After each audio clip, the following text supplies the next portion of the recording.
सोहेल साहब, आप ब्रेक से पहले जवाब देना चाह रहे थे रीमा की बात का। देखें, जब ये जुडिशल एक्टिविज्म की तहरीक चली जिसमें जाहिर है सारी सोसाइटी की मेजॉरिटी ने साथ दिया, तो उस वक्त कहा कि रियासत तो माँ जैसी होती है, अदलिया आज़ाद होगी तो मुल्क की इकॉनमी तरक्की कर जाएगी, बेरोज़गारी ख़त्म हो जाएगी, मुल्क जो है वो तब्दील हो जाएगा।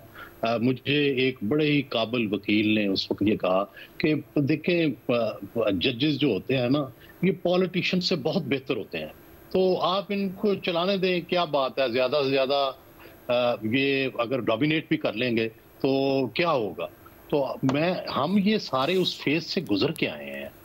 अब उस फेज से हम उस सांप से, उस बिच्छू से दोबारा डंक लगवाने को तैयार नहीं है। जिस बिच्छू ने हमारी असम्बलियां तोड़ी, जिस बिच्छू ने इलेक्टेड वजीर आजम को तोड़ा, मीडिया पर जब पाबंदियां लगी तो ये बोले तक नहीं है, इन्होंने लोगों को सजाएं होने दी हैं। डिक्टेटरों के ज़माने में नैब की इन्फ्रिंजमेंट के खिलाफ नहीं बोले, नैब को तो इन्होंने आज तक जो है वो ख़त्म नहीं किया, लेकिन आइन के अंदर जो 2/3 से पास तरामीम थी उनको अंडू करते रहे।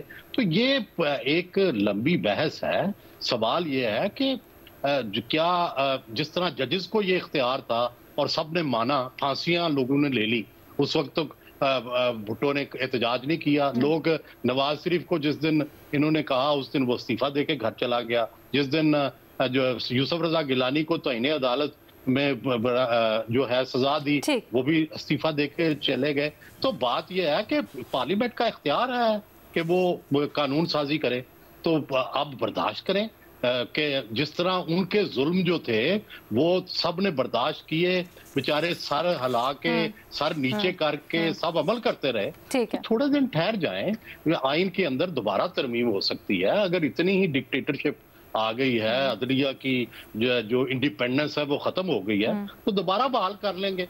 तो पहले तो उनकी जो डिक्टेटरशिप थी वो तो खत्म कर लेना। अच्छा, इरशाद भट्टी साहब, क्या राय है आपकी? मैडम शेख, सवाल पे आने से पहले 2-3 छोटी छोटी बातें। अभी मुझे एक मरतबा फिर दर्स दिया गया, भाषण दिया गया कि पार्लियामेंट अवाम की नुमाइंदा है और पार्लियामेंट को सब कुछ ख़त्म करने का या बनाने का या आइन साजी का या कानून साजी का हक़ है। इसके लिए मेरे भाई पार्लियामेंट का अवाम का नुमाइंदा होना ज़रूरी है। इसके लिए पार्लियामेंट के पास मैंडेट होना ज़रूरी है। इसके लिए पार्लियामेंट लोटों के ज़रिए और जिस तरह जिन हालात में ये 37 दिन जो थिएटर, सर्कस और तमाशा लगा रहा, इस तरह पार्लियामेंट नहीं कानून साजियाँ करती, पहली बात। दूसरी बात, जब आप साकिब निसार साहब, खोसा साहब, इफ्तिखार चौधरी साहब की बात करते हैं तो इफ्तिखार चौधरी साहब का ये क्रेडिट भी सामने रखिए कि उन्होंने फ़ाइज़ ईसा काजी साहब को डायरेक्ट बलूचिस्तान हाई कोर्ट का चीफ जस्टिस लगाया था। और जब इनकी आप बात करते हैं तो फिर फ़ाइज़ ईसा काजी साहब का भी नाम दरमियान में शामिल कर लिया करें। तीसरी बात है कि मेरे भाई ने कहा कि सियासत की नज़र से देखते हैं हम, और जजेस के चैम्बर्स के जजेस होते थे, मिले हुए जजेस होते थे। तो मेरे भाई 26वीं तरमीम के बाद आज से हमारी अदलिया मुकम्मल सियासी हो गई है। आज से सियासत अदलिया को कंट्रोल करेगी। आज सियासत जज रखेगी, मॉनिटर करेगी और चीफ जस्टिस बनाएगी। और जो आपका आइन का प्रियम्बल है, इब्तदाइया है, जिसकी आप कस्में खाते हैं कि उसके 3 सतून हैं, हुकूमत, पार्लियामेंट और अदलिया, एक अल्हम्दुलिल्लाह आज ख़त्म हो गया है। 2 मिल गए, एक ख़त्म हो गया, तो इस पे जश्न तो बनता है ना। ये है वो काला सांप जिसने डसा है। इसने डसा, काले सांप ने डस लिया आज़ाद अदलिया को, खुद मुख्तार अदलिया को, आइन को, और काले सांप के जहर से इस वक्त हम सारे जहर आलूद हो चुके हैं। अब आइए वापस सवाल पे मैडम शेख। आज आज़ाद अदलिया के लिए एक स्याह दिन है, आज खुद मुख्तार अदलिया के लिए एक स्याह दिन है, आज सुप्रीम कोर्ट्स और हाई कोर्ट्स के लिए एक स्याह दिन है, आज जमहूरियत के लिए एक स्याह दिन है। इसलिए मैं कहता था ये डब्बा बंद जमहूरियत है, वो असली वाली नहीं है। आज आइन के लिए एक स्याह दिन है, आज वोट की इज्जत के लिए एक स्याह दिन है। मैडम शेख, एक नामुकम्मल और अधूरी और फार्म 47 की पार्लियामेंट ने लोटों की मदद से शबे खून मारा आज़ाद अदलिया पर। एक अधूरी और नामुकम्मल सेनेट ने शबे खून मारा आज़ाद अदलिया पर। और मैडम शेख, सच कह रही है हुकूमत कि हुकूमत ने अपने तमाम मकासद पूरे कर लिए हैं।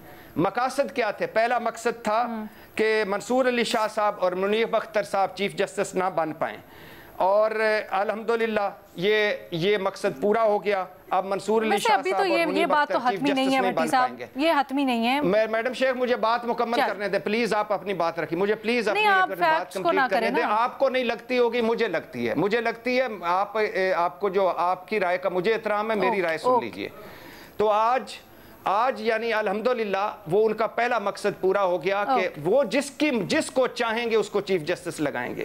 دوسرا مقصد آئینی عدالت یا آئینی بینچ جو حکومت بنائے گی, مطلب سپریم کورٹ صرف سول اور فوجداری مقدمے سنے گی.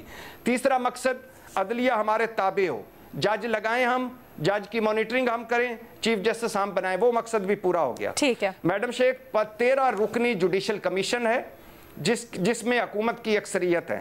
12 رکنی پارلیمانی کمیٹی ہے جس میں حکومت کی 2/3 اکثریت ہے. یہ عدلیہ کے فیصلے کریں گے, مطلب حکومت عدلیہ کے فیصلے کرے گی. اور ان 25 لوگوں کو جن میں سے 5 کو نکال دیجئے, میری بات کمپلیٹ, آخری پوائنٹ رہ گیا.